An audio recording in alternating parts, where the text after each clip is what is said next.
Shalom. यीशु मार्ग, सत्य और जीवन है। लोग कहते हैं परमेश्वर एक है, लेकिन उनके पास आने के लिए अलग अलग रास्ते हैं। ये सच नहीं है।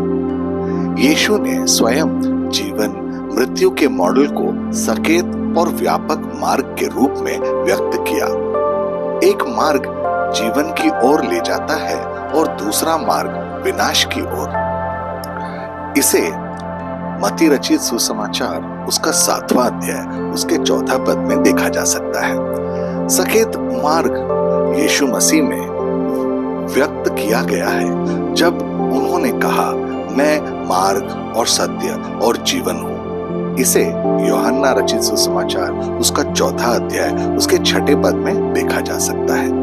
लेकिन इस बिंदु पर एक प्रश्न उठता है, यीशु मार्ग और सत्य और जीवन कैसे हैं? प्रश्न के 2 उत्तर हैं, लेकिन उन्हें एक दूसरे से अलग नहीं किया जा सकता। एक वस्तुगत ऑब्जेक्टिवली और दूसरा आत्मगत सब्जेक्टिवली उत्तर है। वस्तुगत रूप में वे विशेष रूप से मार्ग, सत्य और जीवन है, क्योंकि वे परमेश्वर के अवतार हैं। आत्मगत रूप में उनका उद्धार व्यक्तियों को इस विश्वास के माध्यम से दिया जाता है कि वह कौन है और उसने क्या किया है। आइए हम इसे वस्तुगत रूप से देखें। यीशु अपने व्यक्तित्व और कार्य में मार्ग हैं, क्योंकि वे परमेश्वर हैं। आज हम यूहन्ना के 4 अध्याय उसके 6 पद में यीशु के वचन के पहले भाग पर विचार करेंगे। यीशु जो मनुष्य के रूप में पैदा हुए थे, मनुष्य की तरह मांस और हड्डियों से, लेकिन परमेश्वर की आत्मा के साथ। हमें यह नहीं भूलना चाहिए कि परमेश्वर आत्मा है और इसीलिए प्रभु यीशु पूरी तरह से मनुष्य और पूरी तरह से परमेश्वर है। धार्मिकता और पवित्रता का मार्ग जिसका आदम ने अनुसरण नहीं किया, यीशु ने पूरी तरह से अनुसरण किया। वह आदम के जगह से ले सकते थे, क्योंकि वे एक स्त्री से पैदा हुए थे। गलातियों का 4 अध्याय उसका 4 पद कहता है, परंतु जब समय पूरा हुआ तो परमेश्वर ने अपने पुत्र को भेजा, जो स्त्री से जन्मा और व्यवस्था के अधीन उत्पन्न हुआ। यीशु वह है जो हमारे लिए मरा और मरे हुओं में से फिर से जी उठा, जिसको कई लोगों ने देखा। वह इतिहास में ऐसा करने वाले एकमात्र व्यक्ति हैं और सबसे बढ़कर यीशु की शिक्षाएं क्षमा, विनम्रता और प्रेम के बारे में बात करती हैं। यीशु एकमात्र व्यक्ति है जिसने सिद्धता से प्रदर्शित किया कि वचन के अनुसार जीना किसे कहते हैं। पूरी तरह से परमेश्वर और पूरी तरह से मनुष्य होने के नाते वह सैकड़ों साल पहले लिखी गई प्रत्येक भविष्यवाणियों को पूरा करते हुए धरती पर चले। लेकिन रुकिए, यीशु कहां पहुंचने का मार्ग है? किस तक पहुंचने का मार्ग है? यीशु ने यूहन्ना रचित सुसमाचार उसके 4 अध्याय और उसके 6 पद के दूसरे भाग में इस प्रश्न का उत्तर दिया, मेरे बिना कोई भी पिता के पास नहीं आ सकता। क्या हमें वचन में यहाँ कुछ दिलचस्प दिखता है? वह यह नहीं कह रहे हैं कि कोई भी पिता के पास नहीं जाता, क्योंकि प्रभु तो मार्ग है ना, तो उन पर चल के जाया जाता है। लेकिन प्रभु बोल रहे हैं कोई भी पिता के पास नहीं आता। प्रभु पिता के पास जाता ऐसा क्यों नहीं कह रहे हैं? प्रभु उस वक्त दुनिया में थे, तो उस हिसाब से उन्होंने भेजना था। उनका उत्तर स्पष्ट है, क्योंकि किसी अन्य तरीके से पिता के पास नहीं आ सकता कोई भी, क्योंकि यीशु ने यूहन्ना रचित सुसमाचार उसके 10वें अध्याय उसके 30वें पद में पहले ही अपने शिष्यों से कहा था कि वे और पिता एक हैं। तोमा को दिया गया उनका उत्तर यह घोषित करता है कि वे यीशु मंजिल और मार्ग दोनों हैं।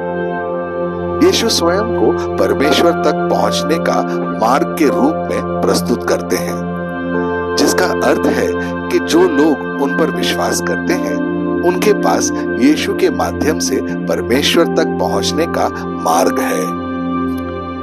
इसे पता चलता है कि यीशु की शिक्षाओं और उदाहरणों का अनुसरण करना आध्यात्मिक ज्ञान और उद्धार का मार्ग है। हम इसे 7 तरीके से देखेंगे कि यीशु मार्ग है।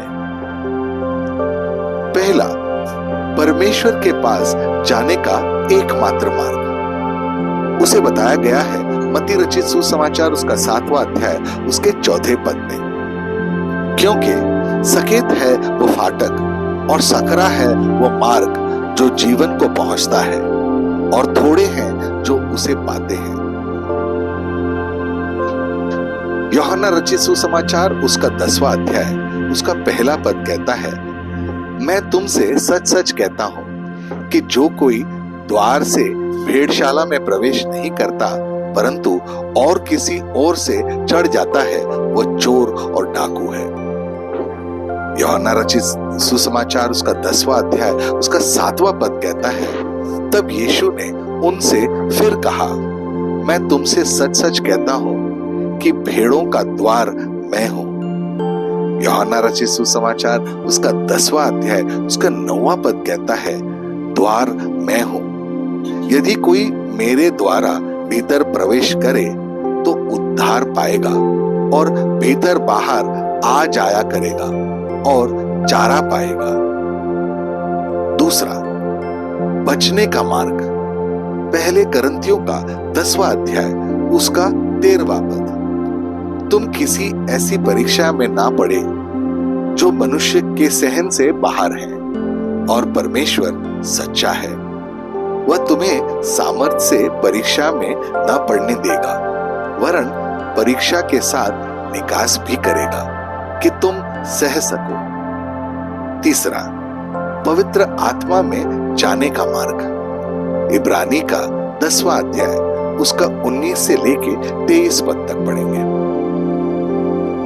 सो हे भाइयों, जबकि हम यीशु के लहू के द्वारा उस नए और जीवते मार्ग से पवित्र स्थान में प्रवेश करने का हियाव हो गया है, जो उसने पर्दे अर्थात अपने शरीर में से होकर हमारे लिए अभिषेक किया है, और इसीलिए कि हमारा ऐसा महान याजक है जो परमेश्वर के घर का अधिकारी है, तो आओ हम सच्चे मन और पूरे विश्वास के साथ और विवेक को दोष दूर करने के लिए हृदय पर छिड़काव लेकर और देह को शुद्ध जल से धुला हुआ कर परमेश्वर के समीप जाएंगे और अपनी आशा के अंगीकार को दृढ़ता से थामे रहें, क्योंकि जिसने प्रतिज्ञा की है वह सच्चा है। चौथा, नया और जीवित मार्ग। इब्रानियों का 10वां अध्याय उसका 20वां पद, जो उसने पर्दे अर्थात अपने शरीर में से होकर हमारे लिए अभिषेक किया। पांचवा, सत्य का मार्ग। दूसरे पत्रस का 2वां अध्याय उसका 2वां पद, और बहुतोरे उनकी नाई लुच्चपन करेंगे जिनके कारण सत्य के मार्ग की निंदा की जाएगी।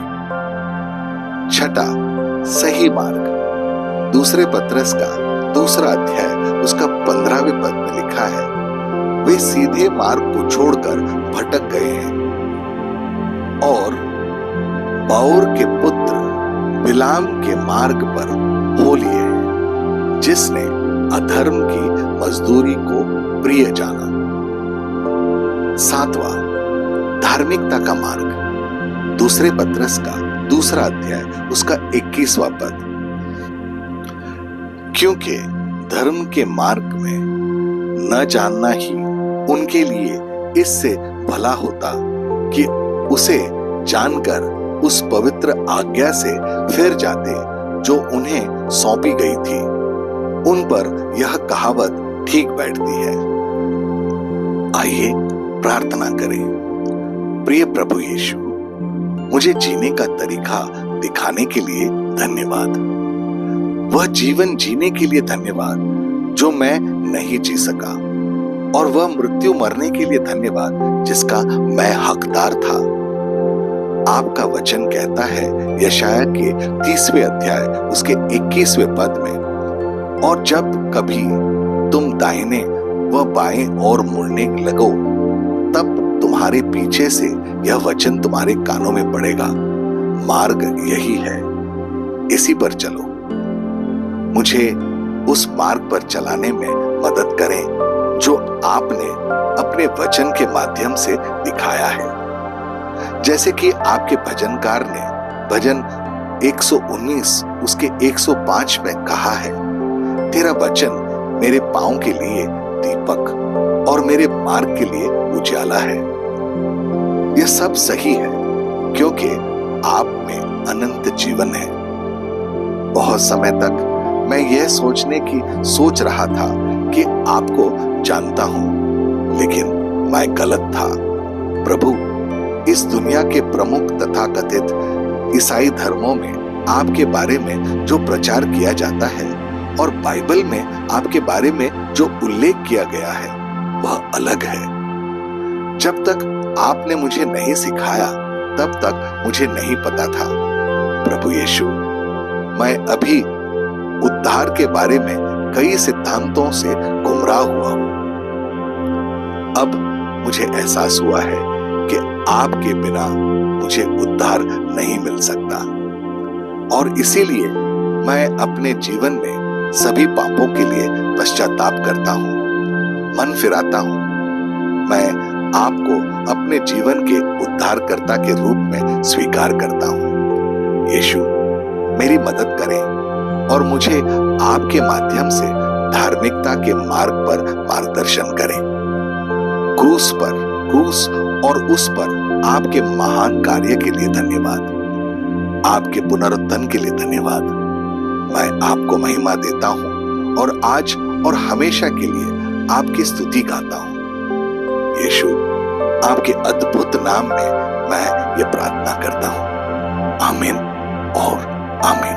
अपने दिन की शुरुआत प्रभु यीशु से करें। सब्सक्राइब कीजिए, नोटिफिकेशंस ऑन रखिए और ये दैनिक भक्ति आपको रोज मिलेगी। धन्यवाद।